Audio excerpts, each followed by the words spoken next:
Okay, first of all, if you could just introduce yourself, state your name and designation, please. My name is Ikshit. I'm the Chief Strategy Officer for Nexolt. And we are an automated marketing content delivery organization and an ecosystem.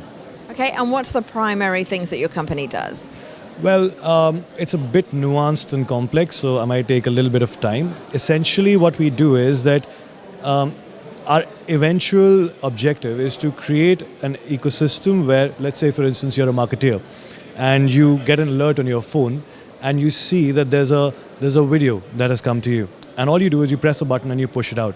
It goes to the relevant audience at the right time, in the right frame of mind. What is the backend for this? Earlier, you would have gone to an agency and said, I need something urgently, and there'll be lots of blood, sweat, tears, fighting, etc., etc.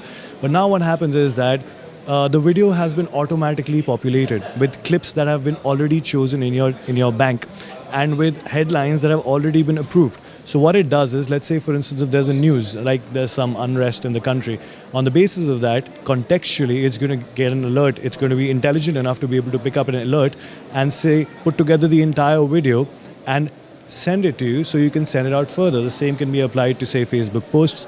The same can be applied to emailers, to any sort of marketing content.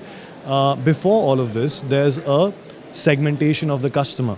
So we first understand who our customer is through generic content disbursement, which means that we're going to, for instance, talk about holiday content and then get the right kind of people in the different personality and segment types and market exactly to the people who need the content or who need the product.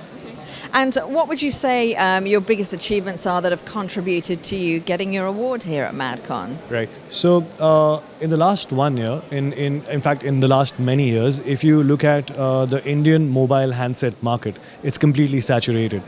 Any new entrant that has come into the play has been beaten down by the biggies and has not been able to make any dent. So much so that some of the older players, like I wouldn't want to name any names, but they have been pushed out of the market. So the competition is extremely intense. What we ended up doing was we went with a new entrant in the market. The name is Infinix. And today, in 1 year, they have been able to garner 5% of market share, which is no mean feat, if I may say so myself, because entering a market alone costs hundreds of crores. And we have had maybe 1/10 of that budget and still been able to make that impact through efficient delivery. And that is in essence what we do. Okay. And what's your impression of MADcon been like so far? Oh, it's been very interesting. The panel discussions are very, very insightful. I've learned quite a bit and I look forward to a lot more. Brilliant. Thank you so much. Thank you very much.